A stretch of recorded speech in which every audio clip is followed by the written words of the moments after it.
Olá, direto de Brasília, capital do Brasil, iniciando mais um ponto certo. Vamos falar hoje um pouquinho de autocuidado? Você, mulher que está me assistindo, está conseguindo cuidar das suas dores?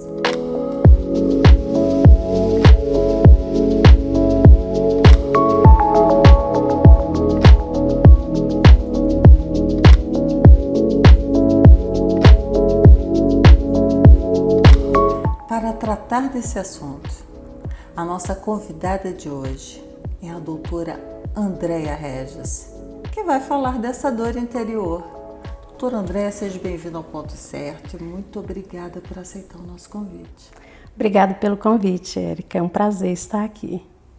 Vamos falar desse autocuidado depois que a mulher ali sofreu uma violência psicológica, uma violência física, um relacionamento tóxico, né?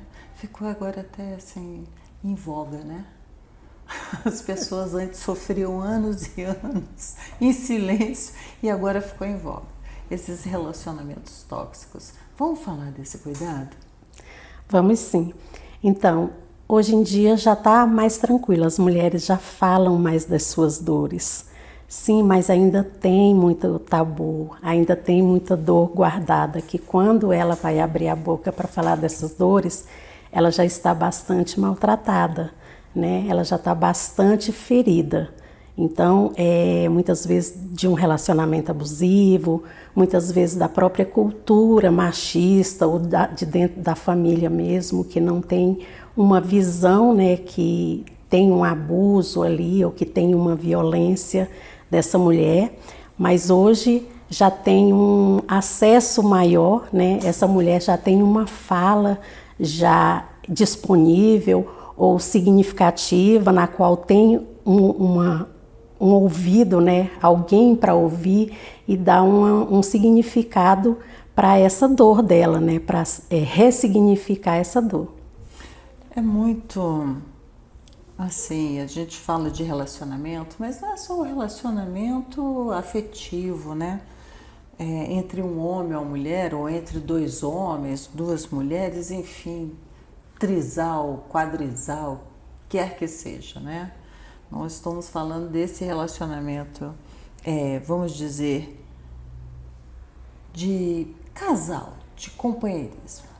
Os relacionamentos também interpessoais, com amizades, no trabalho, com a própria família, né? Muitas vezes essa mulher fica ali meio sendo podada ou por vergonha de estar passando por um momento difícil, ficar em silêncio. A senhora atende muitas mulheres com essas características? Sim, tem muitos atendimentos, sim, com essas características. Porque as dores, né, psicológicas, as feridas, muitas vezes elas vêm ao longo da vida, da história da pessoa, seja familiar, seja de irmãos, seja de pais, né, seja no seio tanto da família, quanto nos seus relacionamentos, quanto nas suas relações de trabalho. Então, geralmente, já vem um histórico, né, de feridas aí que vem machucando há muito tempo. Hoje as pessoas já têm mais acesso às terapias, né, e têm um acesso dessa fala mesmo, de falar das suas dores.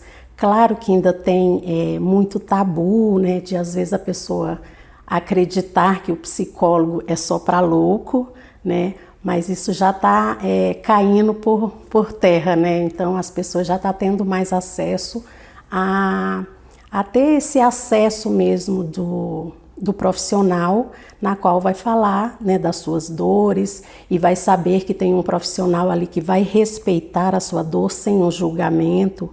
Então vai ter a garantia também do sigilo, né, dela falar dessas feridas pessoais que muitas vezes não é aberta tanto, né, no convívio familiar. Então tem assim essa vergonha, tem o preconceito. E junto com o profissional, essa pessoa vai ter esse acesso e vai ter essa segurança e se sentir mais confortável, sim, para estar tratando, né, dessas feridas. Curioso, doutora Andréia, que a senhora falou um tabu que por muitos anos foi reproduzido e eu acho que ainda fica ali no inconsciente das pessoas, que é exatamente dizer o seguinte: tá doido, vai para o psicólogo, né? Ou então é problemático, vai para o psicólogo.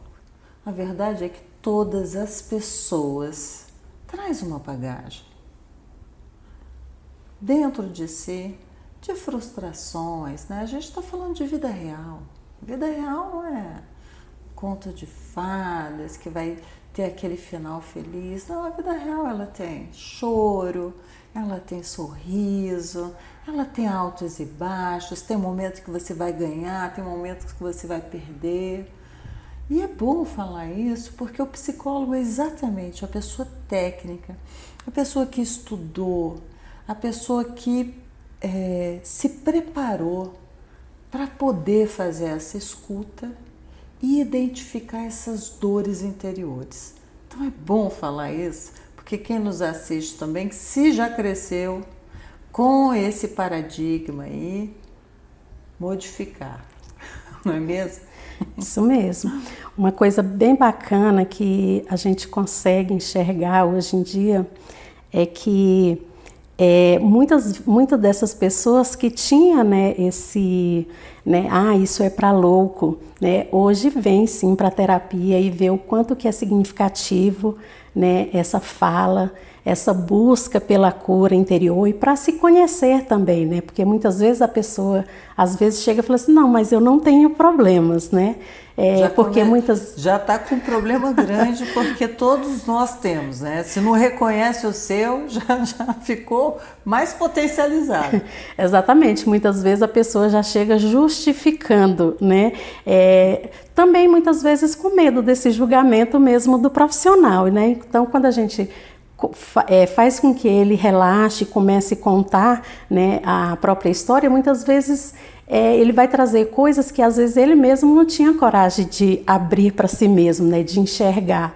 Porque quando você fala das suas feridas, você consegue enxergar de uma forma diferente, né, ressignificar aquilo, e quando você tem um profissional te ouvindo, sem te julgar, você começa a enxergar várias possibilidades de reparo, não de esquecimento, você não vai esquecer, mas você vai conseguir enxergar aquela ferida de forma que ela já não vai mais doer na sua vida, e você vai lidar com isso com uma tranquilidade muito maior.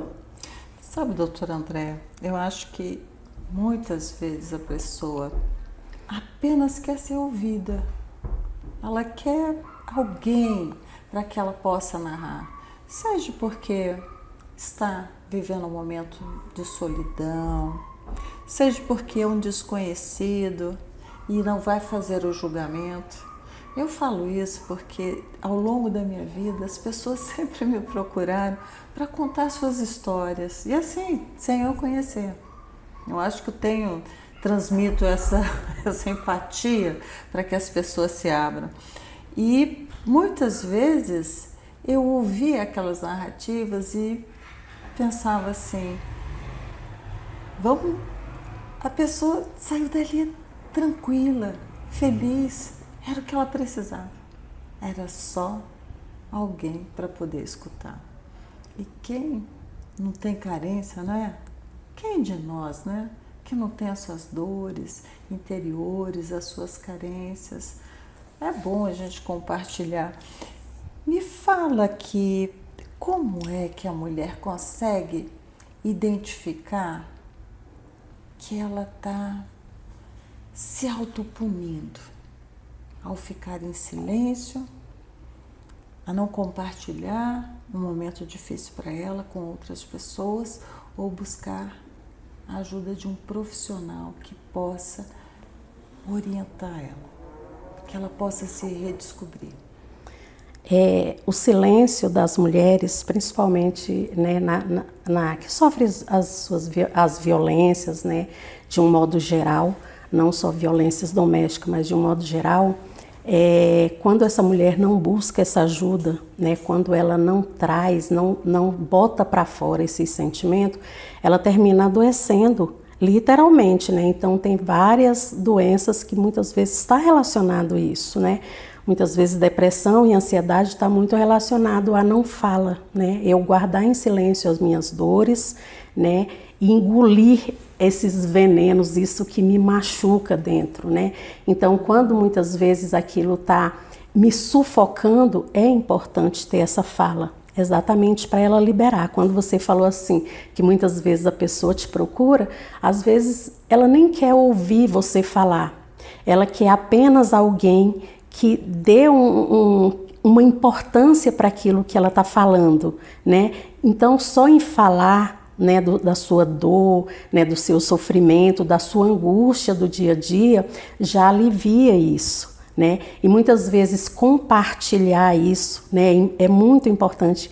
As redes, né, de relações, né, as amizades, né, verdadeiras, porque esse compartilhamento também, né, das suas feridas, das suas dores, né, das suas lutas diárias, compartilhando isso também vai ajudar significativamente essas pessoas também, né, elas se libertar, aprender a lidar de uma forma mais natural e mais tranquila, porque elas vão começar a ver que elas têm esse problema, elas têm essas dores, mas outras pessoas também têm essas dores também. Por esse momento difícil, né? Exatamente. Pois é, chegou um determinado ponto na minha vida que eu pensava assim, acho que eu fiz o curso errado, eu deveria ter feito assistência social. Mas é uma brincadeira aqui, né, que eu estou fazendo. Porque, na verdade, eu acho que é muito difícil dar o primeiro passo. E é importante a senhora ter falado da pessoa que guarda para si essas dores em silêncio, esses sentimentos, né? Porque, na verdade, são sentimentos que vão se acumulando e acaba adoecendo. E a depressão, ela é uma doença silenciosa. Às vezes, as pessoas pintam, né, que a depressão é só tá triste, tá para baixo, e não é. Eu, assim, embora eu não seja da área de saúde, mas já trabalhei e estudei muito para trabalhar com processos que eram relacionados a isso. E aí você vai vendo que tem vários sintomas. A pessoa está ali conversando, sorrindo e suicida. Né? A gente não sabe quais as dores que ela carregou ali. Agora, doutora Andréia, a senhora está participando aqui também de um projeto, né? Não só um projeto, a gente conversou um pouquinho antes da entrevista e você me falou que você atua em vários projetos, né, sociais, exatamente trabalhando com a psique desse pessoal aí, com sentimentos. Fala um pouquinho desse seu trabalho. Então, eu trabalho em duas ONGs, né, que trabalham com esse apoio de mulheres que sofrem violência doméstica, e também sou a psicóloga de apoio do Projeto Flutua, também, que na semana passada eu entrevistei aqui a Bia, Exatamente. Que é um projeto belíssimo, e ela deu aqui todas as dicas para as mulheres que desejam fazer poli em Brasília. Exatamente. É um projeto dedicado a mulheres que sofrem violência, né? E é um projeto mesmo de apoio. Então, no primeiro momento, o que a gente traz é uma roda de conversa na qual a gente deixa essas mulheres à vontade para estar falando dos seus sentimentos. Na maioria das vezes a gente cria uma dinâmica para elas fluírem com tranquilidade, que tenham essa liberdade de compartilhar, também fica à vontade. Algumas não querem falar dos seus, né, das suas feridas, porque nem todo mundo, né, tá no momento de falar das suas dores, né? E é respeitado também esse momento delas, né? Mas a maioria compartilha sim, né, as suas dores, ressignificam isso, e depois a gente vê o quanto que isso foi significativo para elas, apesar de todas se afetarem, né? Porque a dor de uma afeta todas, né? Mas o importante é você colocar realmente para fora essas suas dores, né? Compartilhar mesmo. E é importante que a mulher possa ter esse caminho, porque principalmente quando passa por um processo de violência, né? Eu acho que a violência doméstica, eu vou falar da minha experiência como advogada e ter trabalhado durante 9 anos só com essas atuações, né? Defendendo essas mulheres. E junto com a psicologia, deixar claro que não era só cuidando das leis, era cuidando das leis e do interior da pessoa. As mulheres, quando entram no processo de violência, a dor física, quando ela sofre uma violência física, aquela dor passa. Ela dói, o machucado ficou, mas ele passa. E quando a violência ela é psicológica, como é que pode se trabalhar isso? Porque eu acho que esse é o momento mais difícil para a mulher, sabe? Eu vi várias mulheres que até queriam sair daquela situação, mas acabavam retornando porque não conseguiam ultrapassar. Parece que tem uma barreira. Explica melhor, doutora Andréia, como é que acontece isso aí para essas mulheres? Sim, é um momento realmente muito difícil, tá? Não é uma terapia que vai fazer com que essa mulher ressurja das cinzas, né? Uma violência psicológica, ela fere na alma da mulher, né? E quando se fere na alma, eu preciso buscar forças aonde, às vezes, eu acredito que eu nem tenha, né?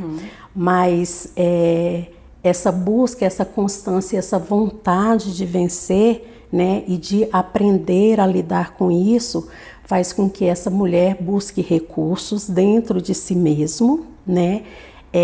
Ressignificando essa ferida. Não significa que vai sarar ou eu vou esquecer aquilo, mas eu preciso me empoderar, eu preciso saber que eu sou capaz, que eu tenho vontade. Claro que tem que ter apoio, né? Tem que ter uma rede de apoio para essas mulheres, para buscar e se curar, né? E se tratar, porque muitas vezes não tem uma cura, né? Muitas vezes eu vou fazer o meu tratamento, vou aprender a lidar com essa dor, mas vai ficar ali a cicatriz. Muitas vezes ela vai criar ali uma camada, né?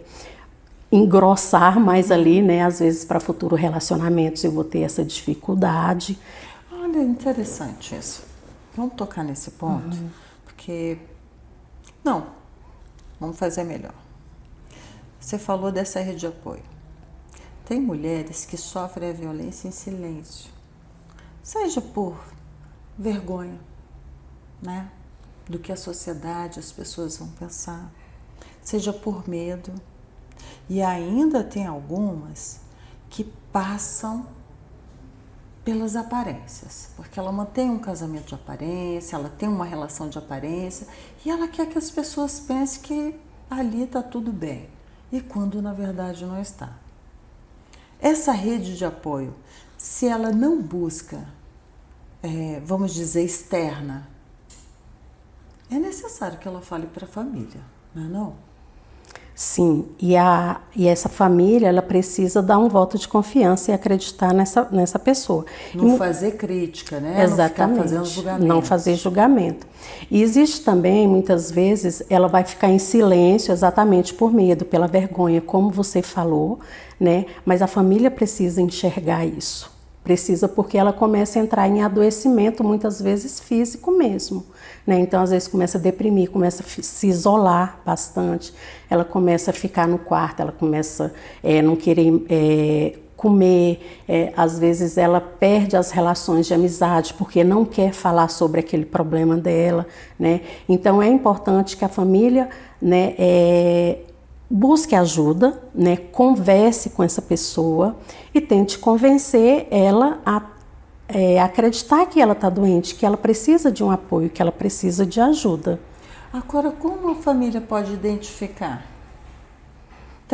Tem, assim, quem está sofrendo essa violência psicológica ou física, assim, ela vai dando sinais? Sim, sim, vai dando sinais. Na maioria das vezes, quando é violência doméstica, muitas vezes a mulher começa a se isolar, ficar mais distante dos familiares, às vezes não quer ou não ir na casa dos parentes, ou não quer receber visita, termina muitas vezes demonstrando alguma tristeza, né? Fica mais reclusa mesmo. Então, na maioria das vezes, existe esse isolamento social.